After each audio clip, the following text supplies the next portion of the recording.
الحمدللہ فاطر السماوات والارض، تمام تعریفیں اس اللہ کے لیے جو آسمان اور زمین کا پیدا کرنے والا ہے، جاعل الملائکۃ رسلا، جس نے ٹھہرایا فرشتوں کو اپنا پیغامبر، اپنا پیغام پہنچانے والا، اولی اجنحۃ، اور وہ پروں والے ہیں، مثنی وثلاث ورباع، دو دو پر، تین تین اور چار چار پروں والے فرشتے، یزید فی الخلق ما یشاء، وہ بڑھا دیتا ہے پیدائش میں، ما یشاء، جو چاہے۔ مشتاق احمد صاحب شیراٹون والے، ما یشاء، یہاں ما کہہ دیا، من یشاء اگر ہوتا تو معنی میں کیا فرق آتا؟ جاندار چیز۔ شاباش۔ یزید فی الخلق من یشاء، عبد الغفور صاحب بتاتے ہیں؟ جی ہاں، ما اور من میں فرق ہے۔ من ہے ذوی العقول، جاندار چیزوں کے لیے من کا استعمال ہوتا ہے، اور ما جو حرف ہے وہ غیر ذوی العقول، غیر جاندار چیزوں کے لیے استعمال ہوتا ہے، یہ فرق ہے۔ جیسے آپ کہتے ہیں دروازے پہ کون ہے؟ من بالباب، کون دروازہ کھٹکھٹا ہے، یعنی کوئی جاندار چیز ہے، کوئی انسان ہے، اس کے بارے میں آپ سوال کر رہے ہیں۔ لیکن اگر آپ کا سوال غیر جاندار سے ہو تو آپ کہتے ہیں ما ھذا، ما بیدک، ما تلک بیمینک یا موسیٰ، تو ما غیر جاندار، من جاندار کے لیے۔ ما یفتح اللہ للناس من رحمت فلا ممسک لها،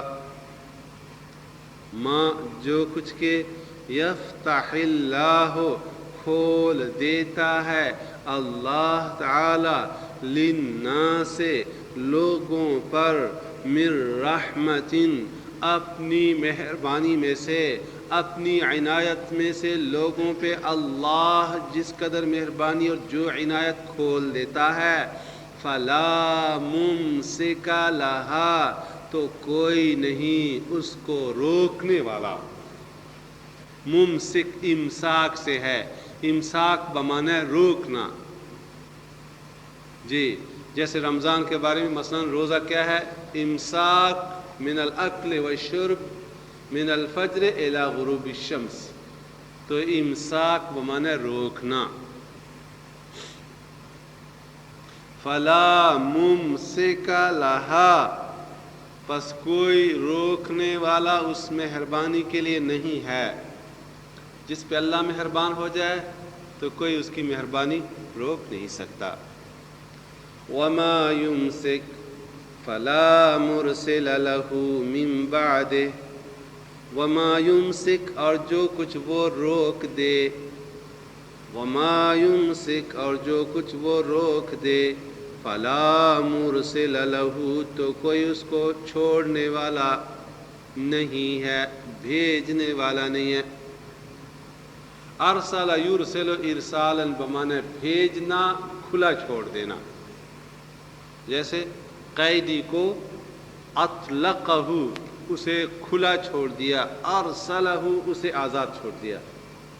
تو اطلق طلاق بمعنی آزاد کرنا، ارسلہ بمعنی آزاد کرنا، بھیجنا، دونوں معنی ہو سکتے ہیں۔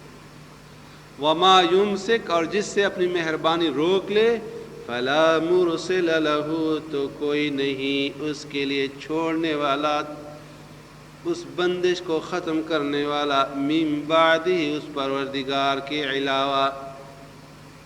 وَهُوَ الْعَزِيزُ، اور وہ غالب ہے، وہ زبردست ہے، لیکن اس کی زبردستی اور اس کا غلبہ کوئی اندھا نہیں، بلکہ الحکیم، حکمتوں والا ہے۔ وہ اپنی قوت اور زبردستی کو ہر وقت استعمال نہیں کرتا، بلکہ حکمت کے تقاضوں کے ہوتے ہیں اس کے سارے اعمال۔ وہ حکیم ذات ہے، دانا ذات ہے۔ وَهُوَ الْعَزِيزُ الْحَكِيمُ، اور وہ یہ زبردست حکمتوں والا۔ مَا يَفْتَحِ اللَّهُ لِلنَّاسِ مِن رَحْمَةٍ فَلَا مُمْسِكَ لَهَا، جو کچھ کے کھول دے اللہ تعالیٰ اپنی مہربانیوں میں سے لوگوں پہ، فلا ممسک لہا تو کوئی نہیں اس کو روکنے والا، وما یمسک فلا مرسل لہ۔ زاہد خان صاحب ذرا آیات پہ غور کیجیے، آیات پہ بہت گہرائی کے ساتھ انسان کے ایمان اور انسان کے توکل کو بیدار کیا گیا ہے کہ ساری چیزوں کی کنجی اللہ کے ہاتھ میں ہے۔ جس پہ اللہ مہربانی نازل کر دے فلا ممسک لہا تو کوئی اس مہربانی اس رحمت کو بند نہیں کر سکتا، اور جس سے اللہ روک لے تو پھر کوئی چھڑا نہیں سکتا۔ وما یمسک، اور جس کو وہ روک دے، فلا مرسل لہ من بعد تو کوئی نہیں اس کو بھیجنے والا اور چھڑانے والا اس کے بعد۔ وَهُوَ الْعَزِيزُ الْحَكِيمُ، اور وہی غالب ہے اور وہی حکمت والا ہے۔ یعنی دوسرا جملہ جو ما یمسک ہے، جس کو وہ روک دے، یہ عام ہے، یعنی رحمت روک دے اور مصیبتیں اور پریشانیاں نازل فرما دے، تو جو مصیبت اور پریشانی اللہ کی طرف سے ہوتی ہیں، پھر مصیبتوں کو دور کرنے والا اور چھڑانے والا کوئی اللہ کے علاوہ ہرگز نہیں ہے۔ ایک حدیث میں الفاظ یوں آئے ہیں کہ حضرت معاویہ رضی اللہ تعالیٰ نے اپنے عامل یعنی گورنر کوفہ کو خط لکھا، مغیرہ ابن شعبہ رضی اللہ تعالیٰ عنہ کو۔ حضرت مغیرہ کو اس نے خط لکھا کہ مجھے کوئی حدیث لکھ کر بھیجو جو تم نے رسول اللہ صلی اللہ علیہ وسلم سے وہ حدیث سنی ہو۔ حضرت مغیرہ نے اپنے میر منشی کو یہ لکھوایا کہ میں نے رسول کریم علیہ الصلوۃ والسلام سے سنا، اس وقت جب آپ صلی اللہ علیہ وسلم نماز سے فارغ ہوئے تو یہ کلمات پڑھتے ہوئے سنا، اللہم لا مانع لما اعطیت ولا معطی لما منعت ولا ينفع ذا الجد منک الجد۔ اللہم لا مانع لما اعطیت، اے اللہ جو چیز آپ کسی کو عطا فرمائیں اس کو کوئی روکنے والا نہیں، ولا معطی لما منعت، اور جس سے آپ روک دیں تو کوئی عطا کرنے والا دینے والا نہیں، اور آپ کے ارادے کے خلاف کسی کوشش کرنے والے کی کوشش نہیں چلتی، اے میرے پروردگار۔ صحیح مسلم میں حضرت سعید خدری رضی اللہ عنہ کی روایت ہے، یہ کلمہ آپ صلی اللہ علیہ وسلم نے رکوع سے سر اٹھانے کے وقت فرمایا، اور اس کلمے سے پہلے فرمایا احق ما قال العبد وکلنا لک، یعنی یہ کلمہ ان تمام کلمات سے بہتر ہے جو کوئی بندہ کہہ سکتا ہے، اور ہم سب آپ کے لیے ہیں پروردگار۔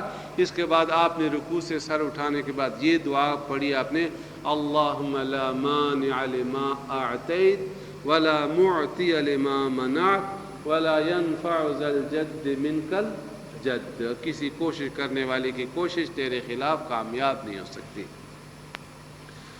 اس آیت میں جو سبق ہمیں دکھایا گیا ہے اور جو سبق ہمیں بتایا گیا ہے وہ یہ ہے کہ نفع اور ضرر سب کچھ اللہ سبحانہ کی جانب سے ہے، اور غیر اللہ سے کوئی امید نہ رکھی جائے اور نہ غیر اللہ سے انسان خوف محسوس کرے۔ چنانچہ حضرت عامر ابن عبد قیس رضی اللہ تعالیٰ نے فرمایا، جب میں صبح کو 4 آیتیں قرآن کریم کی پڑھ لوں تو مجھے یہ فکر نہیں رہتی صبح کو کیا ہوگا، شام کو کیا۔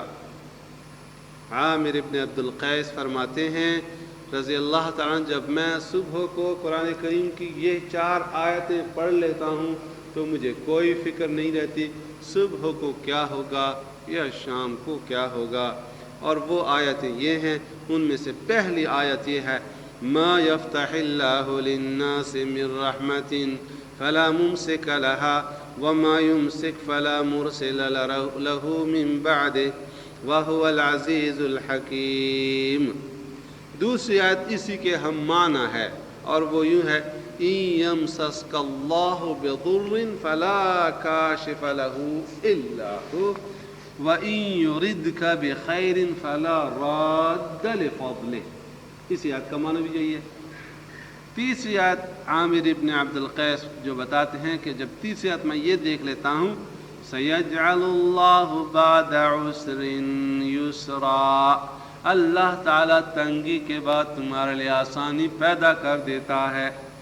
اور چوتھی آیت یہ میں پڑھ لیتا ہوں، وَمَا مِن دَابَّةٍ فِي الْأَرْضِ إِلَّا عَلَى اللَّهِ رِزْقُهَا زمین میں کوئی گھومنے پھرنے والی چیز ایسی نہیں مگر اللہ کے ذمے ہے اسے روزی پہنچانا۔ جب قرآن کریم کی یہ آیت پڑھ لیتا ہوں تو بس میرے لیے یہی آیت کافی ہیں پھر سوچنے کے لیے، اور مجھے پھر کوئی گھبراہٹ، کوئی پریشانی اور کوئی سوچ اور فکر والی بات نہیں رہتی۔ حضرت ابی ہریرہ رضی اللہ عنہ جب بارش ہوتے دیکھتے تو فرمایا کرتے تھے مطرنا بنوء الفتح، و پھر آخر میں یہ آیت پڑھتے ما یفتح اللہ للناس من رحمت فلا ممسک لها۔ یعنی عرب جاہلیت میں یہ عادت تھی کہ بارش ہوتی تو کہتے فلانے ستارے نے بارش برسائی، فلانا ستارہ ہے اس وجہ سے اب بارش ہو رہی ہے۔ تو حضرت ابی ہریرہ پڑھا کرتے تھے کہ ہمیں جس ستارے نے بارش برسائی وہ ستارہ یہ ہے، اور چنانچہ قرآن کریم کی آیت کی پھر تلاوت شروع کر دیتے تھے ما یفتح اللہ للناس من رحمت فلا ممسک لها، کہ اللہ تعالیٰ جس کے لیے اپنی مہربانیاں کھول دیتے ہیں تو پھر کوئی روکنے والا نہیں ہے۔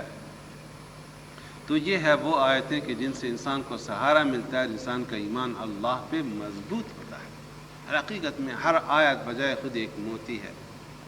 مجھے ایک بات بہت پسند آئی اور بہت عبرت میں نے لے لی۔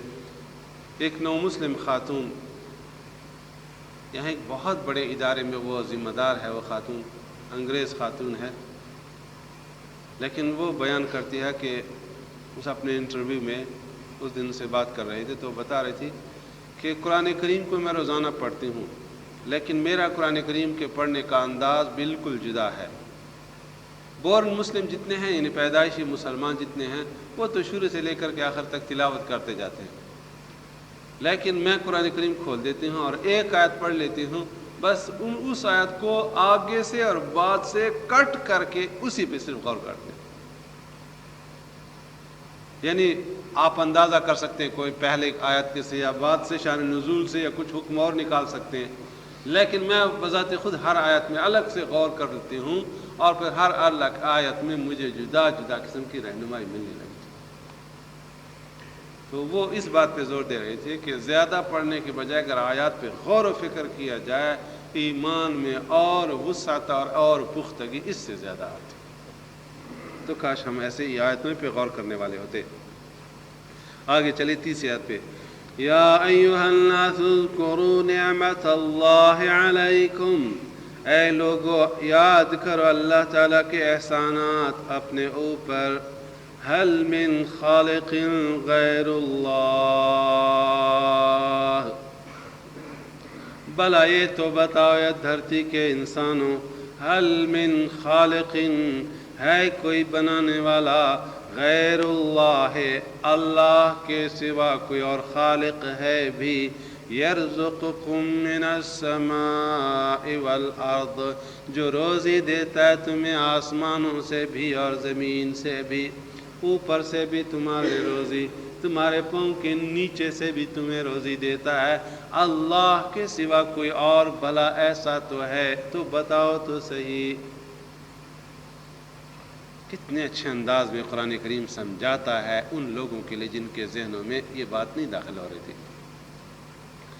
هل من خالق غیر اللہ یرزقکم من السماء والارض، ہے کوئی بنانے والا غیر اللہ، اللہ کے سوا، جو روزی دیتے ہے تمہیں آسمان سے بھی اور زمین سے بھی، لا الہ الا ہوا، نہیں ہے کوئی معبود، نہیں ہے کوئی الہ، الا ہوا، مگر وہی ایک، کوئی اور روزی دینے والا نہیں ہے، کوئی اور روزی زمین سے دینے والا، آسمان سے دینے والا نہیں۔ لا الہ، نہیں ہے کوئی روزی دینے والا، نہیں ہے کوئی بگڑی بنانے والا، نہیں ہے کوئی مختار کل، نہیں ہے کوئی پریشانیاں دور کرنے والا، نہیں ہے کوئی بیٹا دینے والا، بیٹی دینے والا، الا ہوا، مگر وہی ایک ذات ہے، وہی سب کچھ کرنے والی ذات ہے۔ فَأَنَّا تُؤْفَكُونَ، پھر تم کہاں الٹے پھرے جا رہے ہو؟ تؤفکون افق سے ہے، افق بمعنی بے بنیاد ہونا، جھوٹ ہونا، سرگردان پھرنا۔ پھر تم کہاں در در کی ٹوکریں لگا رہے ہو؟ کوئی اور جو روزی دے نہیں سکتا پھر بھاگتے کیوں دوسروں کے پیچھے؟ فَأَنَّا تُؤْفَكُونَ، پھر کہاں الٹے چلے جا رہے ہو؟ دوبارہ، یا ایھا الناس اذکروا نعمت اللہ علیکم، اے لوگو یاد کرو اللہ تعالیٰ کے احسانات اپنے اوپر. هل من خالق غیر اللہ، ہے کوئی بنانے والا اللہ کے سوا، یرزقکم من السماء والارض، جو روزی دیتا ہے تمہیں آسمان سے اور زمین سے. لا الہ الا ہو، نہیں ہے کوئی حاکم مگر وہی، نہیں ہے کوئی معبود مگر وہی. فَأَنَّا تُؤْفَكُونَ، پھر کہاں تم الٹے پھر رہے ہو؟ وَإِن يُكَذِّبُوكَ فَقَدْ كُذِّبَتْ رُسُلٌ مِّن قَبْلِكَ، یہ ہے آیت تسلی. رسول کریم علیہ السلام کو تسلی دی جا رہی ہے کہ ان لوگوں کی جانب سے یہ شدت کی مخالفت، جن کے سامنے آپ کی جوانی اور آپ کا بچپن اور پوری عمر آپ کی اٹھان یہیں سے ان کے سامنے ہوئی ہے، صادق اور امین بھی سمجھتے ہیں لیکن پھر بھی تکذیب کرتے ہیں، تو آپ پریشان نہ ہوں. وَإِن يُكَذِّبُوكَ، اور اگر وہ جھٹلائیں آپ کو، فَقَدْ كُذِّبَتْ رُسُلٌ مِّن قَبْلِكَ، تو پریشانی کی بات نہیں، اس لیے کہ کذبت جھٹلائے گئے ہیں، رُسُلٌ مِّن قَبْلِكَ، رسول آپ سے پیشتر، بہت سارے رسول آپ سے پیشتر بھی ہیں جو جھٹلائے گئے ہیں. وَإِلَى اللَّهِ تُرْجَعُ الْأُمُورُ، اور اللہ ہی کی طرف لوٹنا ہے سارے کاموں کا، سارے معاملات کا. یہ سب واپس آئیں گے اور یہ سارے معاملات اللہ کے ہاں، پھر اللہ فیصلہ فرمائے گا، آپ پریشان نہ ہوں. وَإِن يُكَذِّبُوكَ، اور اگر وہ جھٹلائیں تجھے، فَقَدْ كُذِّبَتْ رُسُلٌ مِّن قَبْلِكَ، تو بے شک جھٹلائے گئے بہت سارے رسول آپ سے پیشتر بھی. وَإِلَى اللَّهِ تُرْجَعُ الْأُمُورُ، اور اللہ کی طرف سارے کاموں سارے معاملات کا لوٹنا ہے. یا ایھا الناس ان وعد اللہ حق فلا تغرنکم الحیاۃ الدنیا. یا ایھا الناس، اے لوگو، ان وعد اللہ حق، اللہ کا وعدہ ضرور سچا ہے. قیامت کی جو خبر ہے اس میں تم تعجب نہ کرو، اس لیے کہ اللہ کا وعدہ سچا ہے. فلا تغرنکم الحیاۃ الدنیا، سو دھوکے میں نہ ڈال دے تمہیں دنیا کی زندگانی. تغرنکم غرور سے ہے، بمعنی گھمنڈ میں آنا، دھوکے میں آنا. غرر کہتے ہیں دھوکے کو. فلا تغرنکم، سو نہ دھوکے میں ڈال دے، نہ بہکاوے میں ڈال دے، الحیات الدنیا، دنیا کی یہ زندگانی، کہ دنیا کو تم سب کچھ اسی کو سمجھ لو، ایسا دھوکہ تمہیں لگ نہ جائے کہیں. اس سے آگے اور دنیا ہے، اسے تسلیم کر لو. یا ایھا الناس وَلَا يَغُرَّنَّكُمْ بِاللَّهِ الْغَرُورُ، وَلَا يَغُرَّنَّكُمْ، اور نہ وہ دھوکہ دے دے تمہیں، باللہ، اللہ کے نام سے، الغرور، جو سراپا دھوکہ ہے وہ، مراد سے شیطان ابلیس ہے. دیکھو، اگر تمہیں یہ نعمتیں ملی ہیں، یہ خوشیاں، صحت ملی ہے، تو مطلب ہے تم اچھے آدمی ہو نا. تم اتنی دولت ملی ہے تو کفر شرک جو بھی کچھ کر رہے معلوم ہوتا ہے اللہ کے تم پیارے ہو، تمہارا راستہ ٹھیک ہے. قرآن کریم بتائے کہ یہ جو مکار شیطان ہے یہ تمہیں ان چیزوں سے دھوکے میں نہ ڈال کہ وہ غلطی پہ لیکن اپنی غلطی کا احساس نہ ہو. وَلَا يَغُرَّنَّكُمْ بِاللَّهِ الْغَرُورُ، اور نہ دھوکہ میں ڈال دے اللہ کے نام سے تمہیں الغرور، وہ سراپا دھوکے باز، دغا باز. الغرور مصدر کا معنی بھی ہے، اور یہ جب یہ صفت مشبہ کے طور پہ آ جاتی ہے تو اس میں غایت مبالغہ ہوتے ہیں. جیسے زید عدل، زید عادل، عادل من انصاف کرنے والا. لیکن اگر جملہ آ جائے زید عدل تو مطلب ہے زید سراپا انصاف ہے. انصاف گویا اس میں کوٹ کوٹ کر کے بھرا گیا ہے. تو یہ ہے الغرور جو سراپا دھوکہ ہی دھوکہ ہے، سراپا خطا ہی خطا ہے، وہ خطا کار تمہیں دھوکے میں ڈال نہ دے. ان الشیطان لکم عدو، بے شک شیطان تمہارا دوست ہے. ہاں دشمن ہے یا دوست ہے؟ فیصلہ کر لو، باہر جا کر مشکل نہ ہو. پھر دوست ہے یا دشمن، باہر پھر ویسا ہی ہونا چاہیے. یہ نہیں کہ مسجد میں یا کا نستعین اور باہر میں جا کر کے یا فلان مدد، پھر نستعین کو چھوڑ دیتے ہو. تو اس لیے اگر ابھی دشمن قرار دیتے ہو، باہر بھی پھر دشمن سمجھنا ہے اسے، ورنہ تو بات صاف. بہرحال جی ہاں، شیطان دشمن ہے اور دشمن ہمیشہ دشمنی کرتا ہے، ایسا دشمن. ان الشیطان لکم عدو، بے شک شیطان تمہارا دشمن ہے. فاتخذوہ عدوا، سو تم ٹھہرا لو، بنا لو اسے اپنا دشمن. ایسے ہی ٹریٹمنٹ کرو اس کے ساتھ جیسے دشمن کے ساتھ کیا جاتا ہے، ایسے ہی نبھاؤ کرو اس کے ساتھ. اس کے ساتھ فرینڈ شپ، دوستانہ سلوک نہیں ہونا چاہیے کہ تھوڑا تو اس کو مان لیتے ہیں. آج تو چلے جاتے ہیں رائل اس میں فلانے الحمرا میں یا پتہ نہیں کیا کہیں، تھوڑا اس کا بھی مان لیتے ہیں. نہیں نہیں، کوئی نہیں، دشمن کے ساتھ دشمنوں جیسا سلوک رکھو. فاتخذوہ عدوا، تو سمجھ لو اس کو اپنا دشمن. آپ کو وہ کچھوے اور بچھو کی دوستی کا واقعہ یاد ہے نا، کہ ایک بچھو سفر کرنے لگا، صحرا میں سفر کر رہا ہے، اچانک اس کے سامنے ایک ندی آئی. اب وہ پریشان ہے کہ اس ندی کو کیسے پار کرے. بلاخر اس دریا، اس ندی میں اس نے کچھوے کو دیکھا، تو کچھوے سے کہا کہ ذرا میری مدد کریں، مجھے سڑک کے دریا کے اس پار کرا دیں. تو کچھوے نے کہا ٹھیک ہے، میں آپ کے ساتھ یہ احسان کر لیتی ہوں، آپ کو پار کرا دیتا. تو بچھو صاحب کچھوے کے اوپر سوار ہو گیا، کچھوے نے سفر کرنا شروع کر دیا پانی میں. اب جب درمیانے پانی کے شروع گیا تو کچھوا محسوس کر رہا ہے کہ اس پہ کچھ آزمائش ہو رہی ہے اس کی پیٹھ پہ.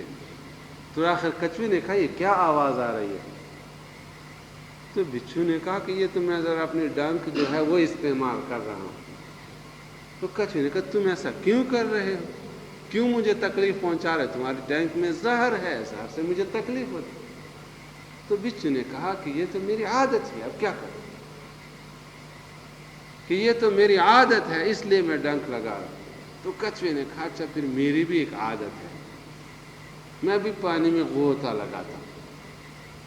تو جب اس نے ڈنک لگانا شروع کیا، کچھوے نے کہا میری بھی پھر عادت ہے، پھر اس نے بھی پانی میں غوطہ لگایا اور وہ بچھو اوپر ہی پڑ رہ گیا تڑپتا ہوا. تو شیطان کی عادت ہی شیطانی ہے. شیطان کبھی نیک مشورہ نہیں دے سکتا، بھلائی کی طرف نہیں لے جا سکتا. قرآن کہتا ہے فاتخذوہ عدوا، اسے دشمن ہی ٹھہراؤ اور دشمن جیسا سمجھو. ان الشیطان لکم عدو، بے شک شیطان تمہارا دشمن ہے. فاتخذوہ عدوا، تو تم بھی سمجھ لو اسے دشمن. انما يدعو حزبه ليكونوا من اصحاب السعیر، بے شک وہ بلاتا ہے، یدعو بلاتا ہے، حزبہ، حزب بمانے پارٹی. ہاں شیطان صاحب اپنی پارٹی والوں کو بلاتا ہے. کہاں بلاتا ہے، کس طرف لے جاتا ہے؟ لِيَكُونُوا مِنْ أَصْحَابِ السَّعِيرِ، تاکہ ہو جائیں وہ سعیر کے ساتھی. سعیر باغ کا نام ہے نا، باغوں میں لے جاتا ہے شیطان اپنی پارٹی والوں کو. نہیں، قرآن کہتا ہے السعیر آگ کا نام ہے، دوزخ کا نام ہے. انما یدعو حزبہ، وہ تو بلاتا ہے اپنے گروہ کو اور اپنی پارٹی اور اپنی جماعت کو. لیکونوا، کہ ہو جائیں وہ من اصحاب السعیر، دوزخ والوں میں سے. اور اس کے لیے پہلے دن سے قسم کھائی اللہ کے سامنے کہ آدم کی اولاد کو میں برگلاؤں گا اور بہکاؤں گا اور دوزخ میں پہنچاؤں گا. چنانچہ وہ اپنے مشن کو اور اپنے دستور کو مکمل کر رہا ہے۔ انما يدعو حزبه ليكونوا من اصحاب السعیر، بے شک وہ تو بلاتا ہے اپنی جماعت والوں کو، اپنے گروہ والوں کو، تاکہ ہو جائیں وہ دوزخ والوں میں سے۔ الذین کفروا لهم عذاب شدید، بے شک جو منکر ہوئے ان کے لیے سخت عذاب ہے۔ والذین آمنوا وعملوا الصالحات، اور وہ لوگ جنہوں نے ایمان لائے اور جنہوں نے کام کیے اچھے اچھے، لہم مغفرۃ، ان کے لیے بخشش ہے، معافی ہے، وَأَجْرٌ کبیر، اور اجر بھی ہے تھوڑا سا، کبیر بمانے صغیر، چھوٹا۔ نہیں، آپ اللہ تعالیٰ اپنے بندوں کے لیے صغیر کا لفظ استعمال کرتا ہے۔ اللہ سبحانہ میں دینے پہ آتا ہوں تو بہت زیادہ دیتا ہوں، لہٰذا ایمان والے اور نیک عمل والے دنیا میں تکلیفیں جھیلتے ہیں، لیکن رب ذوالجلال کی جانب سے ان کے لیے مغفرت ہے اور اجر کبیر ہے، بہت بڑا ثواب ہے۔ دوبارہ دیکھیے، بسم اللہ الرحمن الرحیم، الحمد للہ فاطر السماوات والارض، ساری خوبیاں اس اللہ کے لیے جو پیدا کرنے والے آسمان۔ یہ کبھی تو آتا ہے فاطر السماوات والارض، کبھی آتا ہے خلق السماوات والارض، اور کبھی بدیع السماوات والارض۔ جی تینوں جی، لفظوں میں کیا فرق ہے؟ فاطر، خالق اور بدیع۔ بدیع بمعنی مبدع سے ہے، گھڑ لینا، جیسے پہلے کوئی چیز خاکہ موجود ہو اور اس خاکے کو تشکیل دے دیں، یہ ہے بدیع۔ اور فاطر ٹکڑے ٹکڑے ہو چکے ہوں اس خاکے کے، اگلا سب میں پھر فاطر ہے، لیکن ان تمام سے پہلے خلق ہے، تخلیق بنانا، نتھنگ سے، نیست سے ہست کرنا، یہ خلق ہے۔ اور بدیع جو ہے نا مبدع، وہ ہوتا ہے جس کو خاکہ ترتیب دے، اور فاطر جو ہے ٹکڑے ہوں اور ٹکڑوں کو پھر جمع کر دیں۔ تو یہ تخلیق کے مختلف مراحل ہیں جن کے لیے الفاظ استعمال ہو چکے ہیں۔ اللہ سبحانہ ساری صفتوں میں یک و تنہا ہے۔ الحمدللہ فاطر السماوات والارض، تمام تعریف اللہ کے لیے جس نے بنایا آسمان اور زمین، اور جاعل الملائکۃ رسلا، جس نے فرشتوں کو بنایا اپنا پیغام پہنچانے والا، اولی اجنحۃ، اور وہ پروں والے ہیں، دو دو، تین تین، چار چار، یزید فی الخلق ما یشاء، بڑھا دیتا ہے پیدائش میں جو وہ چاہے۔ ان اللہ علی کل شیء قدیر، بے شک اللہ تعالی ہر چیز پہ قدرت رکھنے والا ہے۔ ما یفتح اللہ للناس من رحمت فلا ممسک لها، جو کھول دے اللہ تعالی لوگوں پہ مہربانی میں سے تو کوئی نہیں اس کو روکنے والا۔ وما یمسک، اور جو کچھ وہ روک دے، فلا مرسل لہ، تو کوئی اس کو چھڑانے والا نہیں ہے، اس کو آزاد کرنے والا نہیں، من بعدہ، اس کے بعد، اس کے سوا۔ وہو العزیز الحکیم، اور وہ یہ زبردست اور حکمت والا۔ یا ایھا الناس اذکروا نعمت اللہ علیکم، اے لوگو یاد کرو احسانات اللہ تعالیٰ کے اپنے اوپر۔ هل من خالق غیر اللہ، ہے کوئی پیدا کرنے والا اللہ کے علاوہ؟ یرزقکم من السماء والارض، جو روزی دیتا ہے تمہیں آسمان کے اوپر سے بھی اور زمین کے نیچے سے بھی۔ لا الہ الا ہو، نہیں ہے کوئی معبود مگر وہی ایک ہی ذات ہے۔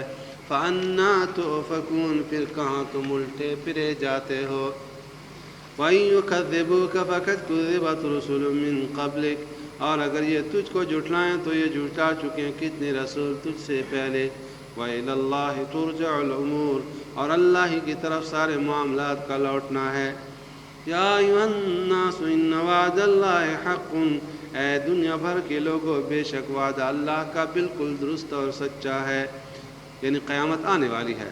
فلا تغرنکم الحیات الدنیا، سو دھوکے میں نہ ڈالے تمہیں دنیا کی یہ زندگی۔ ولا یغرنکم باللہ الغرور، اور نہ دھوکے میں ڈال دے اللہ کے نام کے ساتھ تمہیں یہ دھوکہ دینے والا مکار شیطان۔ ان الشیطان لکم عدو، بے شک شیطان تو تمہارا دشمن ہے۔ فاتخذوہ عدوا، سو تم ٹھہرا لو اسے اپنا دشمن۔ انما یدعو حزبہ لیکونوا من اصحاب السعیر، وہ تو بلاتا ہے اپنے گروہ والوں کو تاکہ کر دے ان تمام کو دوزخ والوں میں سے۔ الذین کفروا لهم عذاب شدید، جو لوگ کے منکر ہوئے ان کے لیے ہے سخت عذاب، اور جو لوگ ایمان لائے انہوں نے کام کیے اچھے اچھے، لہم مغفرۃ و اجر کریم کبیر، ان کے لیے بخشش ہے اور اللہ کے ہاں سے بڑا اجر ہے۔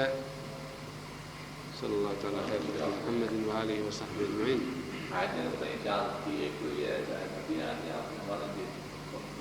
دوسری صورتوں کے ہیں، انشاءاللہ دیکھنا پڑے گا۔